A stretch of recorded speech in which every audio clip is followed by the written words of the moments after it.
नमस्कार, मैं Uday Shankar. News bioscope में आप सबों का स्वागत है। हम बात करेंगे बिहार की सियासत की। बिहार की सियासत में दो उपचुनाव को लेकर सियासत यूं ही तेज हो गई है और ऐसे में लालू प्रसाद 3 साल बाद जब दिल्ली से पटना पहुंचे तो उन्होंने अपने बयान से खुद सुर्खियां बटोर ली। भक्त चरण दास जो कांग्रेस के प्रभारी हैं, वरिष्ठ नेता हैं, उनके बारे में उन्होंने कहा जा रहा है कि अपशब्द का इस्तेमाल किया, जिसके बाद लगातार मीडिया में लालू प्रसाद यादव को लेकर ही चर्चा होती रही। और अब कांग्रेस पहले दिन तो सख्ते की हालत में रही, दूसरे दिन लालू प्रसाद यादव का पुतला यूथ कांग्रेस के सदस्यों ने फूंका है और कहा है कि चूंकि भक्त चरण दास वरिष्ठ नेता हैं, दलित नेता हैं, इस नाते लालू प्रसाद यादव को उनसे माफी मांगनी चाहिए। हम आपको तस्वीरें दिखाते हैं कि किस तरह से पुतला फूंका गया और लालू प्रसाद यादव का विरोध किया गया।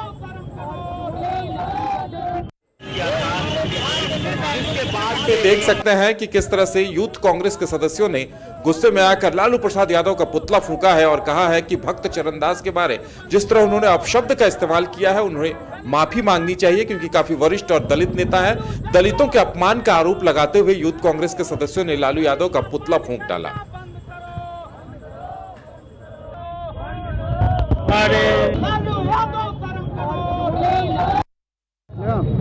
बिहार के सूखे हुए व्यक्ति थे, उनको हम लोग बहुत इज्जत दिए, लेकिन एक दलित के खिलाफ ऐसा सब जो हमारे बिहार के प्रभारी हैं, आदरणीय भक्त चरण दास जी, उनको भक्त सोनहर दास कहते हैं। तो आज आप लोग पुतला जलाकर आक्रोश दिखा रहे हैं, उन्होंने कल कहा जी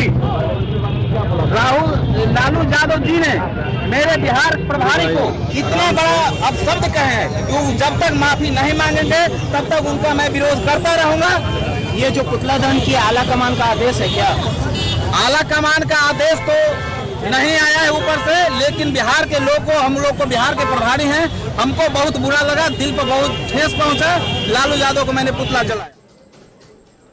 तो कांग्रेस और राजद के रिश्तों में उपचुनाव को लेकर खटास तो आ गई थी, लेकिन खटास इस कदर बढ़ जाएगी और लालू प्रसाद यादव ऐसा बयान देंगे, ये किसी ने सोचा नहीं था। हमारे साथ हमारे सहयोगी मदन है।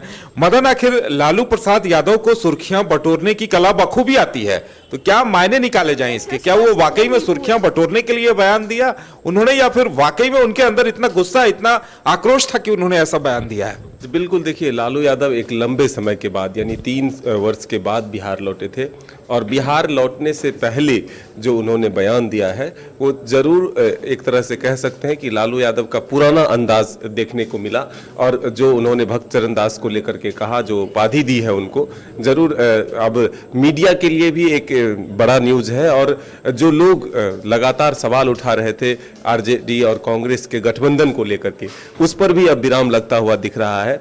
और स्पष्ट एक मैसेज जो उपचुनाव होने हैं उससे पहले ये हो चुका है कि जिस तरह से कांग्रेस ने पुतला दहन करके लालू यादव का विरोध किया है और माफ़ी मांगने की बात कही है, और साथ ही कई बड़े नेता जो कांग्रेस के हैं उन्होंने भी अब लालू यादव पर अपना हमला बोला है, निशाना साधा है। तो ऐसे में हम कह सकते हैं कि बिहार की चुनावी सरगर्मी तेज हो गई है लालू यादव के एंट्री से। और जो एक तरह से राजनीति का एक विरासत भी हम कहें कि नए चेहरे की खोज जो बिहार में चल रही है, तेजस्वी और कांग्रेस के द्वारा जो कन्हैया की एंट्री कराई गई है, तो उसमें लालू यादव का यह बयान अब स्पष्ट तौर पर यह साफ कर दिया है कि तेजस्वी आरजेडी के एक मुख्य चेहरा है, चाहे उसके लिए गठबंधन टूटे तो टूटे, लेकिन कन्हैया एक्सेप्ट नहीं है।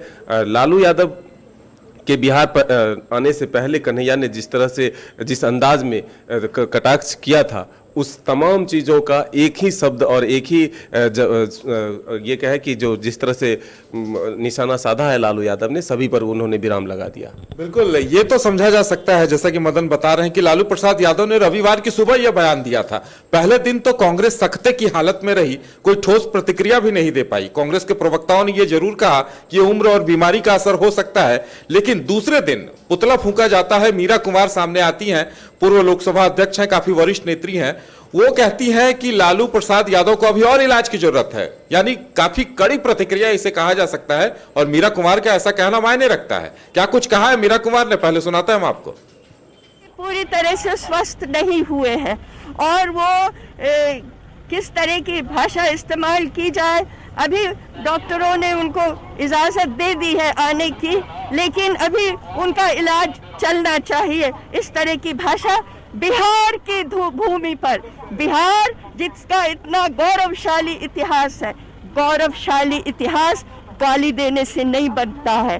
गौरवशाली इतिहास संस्कृति और अपनी गरिमा और शालीनता के कारण बनता है। बिहार की धरती पर बहुत अशोभनीय कार्य हुआ। तो जिस तरह से कांग्रेस ने पुतला फूंका है, मीरा कुमार ने कड़ी प्रतिक्रिया दी है, अब कहा जा सकता है कि महागठबंधन में और खटास आना तय लग रहा है। मदन, बिल्कुल, देखिए यही चीज़ हम कह रहे थे कि लालू यादव एक लंबे समय से बीमार हैं, दिल्ली में उनका इलाज भी चल रहा है। तेजस्वी यादव ने भी कुछ दिनों पहले ही बयान दिया था कि लालू यादव फिलहाल बिहार नहीं लौट सकते क्योंकि उन्हें स्वास्थ्य लाभ की ज़रूरत है। लेकिन आखिर ऐसी कौन सी ज़रूरत पड़ी उपचुनाव के बीच में ही कि लालू यादव को बिहार आना पड़ा? तो स्पष्ट एक मैसेज ये दिया गया कि जिस तरह से कांग्रेस और आरजेडी के नेताओं के बीच एक जो शब्दबांध यानी जो चल रहा था, उस पर विराम लगाने के लिए लालू की एंट्री हुई। और जो गठबंधन को लेकर की कंफ्यूजन था, दोनों सीट पर जो चुनाव के परिणाम आने हैं, जो मतदाताओं को रिझाने की बात है, ऐसे में लालू ने तमाम अटकलों पर विराम लगाते हुए ये क्लियर कर दिया कि कांग्रेस और आरजेडी दोनों अलग अलग हैं और लालू यादव की एंट्री भी बिहार में इसीलिए कराई गई, नहीं तो फिलहाल लालू यादव दिल्ली से बिहार नहीं लौटने वाले थे। वाकई में माना जा सकता है कि ये जो दो उपचुनाव हो रहे हैं बिहार के सियासत के लिए काफी अहम माने जा रहे हैं। पप्पू यादव अमूमन कुछ कहते नहीं है, खासकर लालू यादव के खिलाफ कहने से बचते रहे हैं, लेकिन लालू यादव के इस बयान पर, भक्त चरण दास के बयान पर जो कुछ पप्पू यादव ने प्रतिक्रिया दी है वो भी चौंकाती है। पप्पू यादव ने ये कहा है कि लालू यादव धृतराष्ट्र की भूमिका में है, इसीलिए अपने सहयोगी कांग्रेस के बारे और एक दलित नेता प्रभारी के बारे में इस तरह से शब्दों का, अपशब्दों का इस्तेमाल कर रहे हैं। क्या कुछ कहा है पप्पू यादव ने, ये भी सुनाते हैं हम आपको। सर, उपचुनाव को लेकर हमारी पार्टी पूरी चुनाव में लगी हुई है और पूरा का पूरा ताकत चुनाव में कांग्रेस उम्मीदवार को जिताने के लिए हम लड़ेंगे। जनता तय करेगी कौन जीतेगा। मुझे लगता है कि सेवा के आधार पर चुनाव जीता होता है। तो सर, दिल्ली से आए कुछ कहना खबर दिया चुनाव में? ऐसा कुछ नहीं है मुझको। तो लालू यादव बिहार आ गए हैं। लालू जी भक्त चरण दास पे कमेंट किया उन्होंने, 2-3 बात समझ ली। मुझको 2-3 बात से दुख पहुँचती है। एक तो 1 बजे रात में वो जाके ये बता दिए कि परिवार से बाहर कुछ भी नहीं है, चाहे वो जगदानंद जी हो चाहे कोई हो। दूसरी बात, 1990 की याद लालू जी ताजा कर कि लालू जी में कुछ भी नहीं बदला। कभी रंगा बिल्ला, कभी याद कीजिए रामविलास जी को क्या गाली देते थे, श्याम रजक को क्या बोलते थे, याद करिए आप उदय नारायण चौधरी को क्या बोलते थे, माझी जी के बारे में उनकी क्या फीलिंग थी। तो लालू जी, हम पहले कहते हैं कि मैं सामंतियों के खिलाफ मैं लालू बना हूं। यह मानसिकता क्या सामंतवादी की नहीं है? ये नव सामंतवादी शोषक सत्ता में आने के बाद जब आप बनिएगा और 2022 में भी आप 1990 की भाषा का प्रयोग करिएगा, तो इन्हीं बातों से ना लोग कहते हैं कि 1990 और 2022 में इनके और इनके परिवार में कुछ भी नहीं बदला। तो लोगों को डर लगता है कि चेंज कुछ नहीं होता है लोगों को। इसलिए मुझको लगता है कि भाषा की मर्यादाएं कभी खत्म नहीं होनी चाहिए। कार्यकर्ता ही नहीं, देश के और बिहार के लगभग सभी दलित लीडर और लगभग सभी भाषाओं के साथ मर्यादाओं में जीने वाली राजनीति लोग आहत है कि लालू जी में कोई बदलाव नहीं और भी खराब हो चुका। तो बिहार में उपचुनाव को लेकर महागठबंधन की जो खटास सामने उभर कर सामने आई है, तो बिहार का हर सियासी शख्स, हर राजनीतिक दल अपने अपने तरीके से इसका फायदा उठाने की जुगत में है। पप्पू यादव भी इसी उम्मीद में है और उन्होंने भी फायदा उठाने की कहीं न कहीं सोची है और लालू प्रसाद यादव को लेकर ऐसा बयान दिया है। मदन, क्या कुछ मायने निकाले जाए पप्पू यादव के इस बयान के? देखिए, राजनीति कहा जाता है कि अवसरवादी होता है और ऐसे ही चीज़ें सामने आ रही है कि कब किसका दोस्त बन जाए और कब किसका दुश्मन।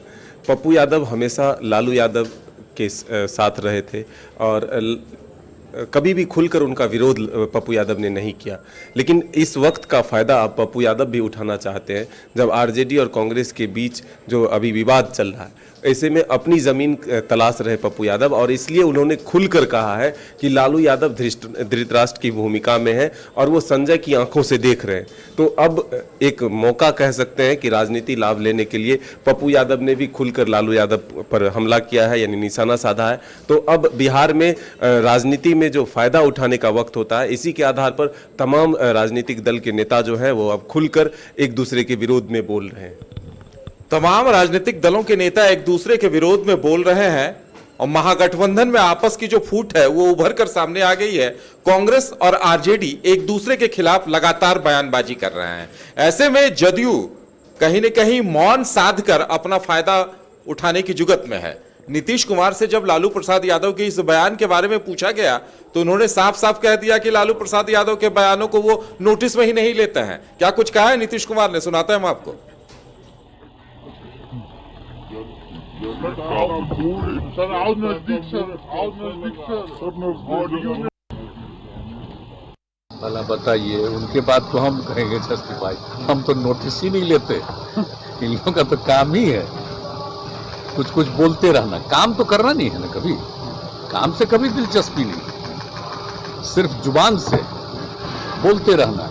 तो ऐसे लोगों की बात पर हम कभी कोई ध्यान ही नहीं देते। प्रचार करने भी जाएंगे, उम्मीद कोई बजाय खूब जाए, करना ही चाहिए, क्या दिक्कत है उसमें?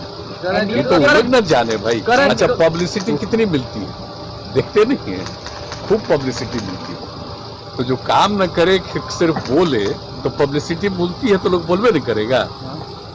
कभी तो कोई काम से कोई दिलचस्पी है नहीं, इसलिए हम लोगों को कोई दिलचस्पी। असल में नीतीश कुमार ऐसा कोई मौका नहीं चूकते कि लालू या लालू परिवार पर हमले का मौका चूकते हुए अमूमन उन्हें नहीं देखा जाता है, लेकिन ऐसे मौके पर उन्होंने मौन साध कर यह कह दिया कि लालू प्रसाद यादव को नोटिस में नहीं लेते, तो इसके भी अपने मायने हैं। मदन, क्या कुछ कहा जाए? जी बिल्कुल, देखिए, नीतीश कुमार बहुत गंभीर नेता है और जल्दी वो किसी बातों का रिएक्शन नहीं देते हैं। लोग इंतज़ार करते हैं और वो भी सभी चीज़ों का अध्ययन करते हुए फिर वो बोलते हैं। हालांकि लालू यादव पर जल्दी वो कटाक्ष नहीं करते हैं, हमला नहीं बोलते हैं, लेकिन अब वक्त है उनको भी फ़ायदा उठाने का। तो उन्होंने भी इशारों में ज़रूर कह दिया कि उनको हम नोटिस में नहीं लेते, लालू यादव को वो गंभीरता से नहीं लेते। तो लेकिन इतना आसान नहीं है, अभी वक्त है उपचुनाव का, तो लालू यादव का अगर वैल्यू कहेंगे तो फिर उनको नुकसान उठाना पड़ सकता है। तो ऐसे में आरजेडी और कांग्रेस के बीच जो घमासान है उसका फ़ायदा जदयू उठाना चाहता है और इसीलिए वो लालू यादव को नज़रअंदाज करते हुए दिख रहे हैं। वाकई में बिहार में उपचुनाव जो दो हो रहे हैं, 2 सीटों के लिए, सियासत अभी आगे क्या करवट लेती है ये देखना दिलचस्प होगा।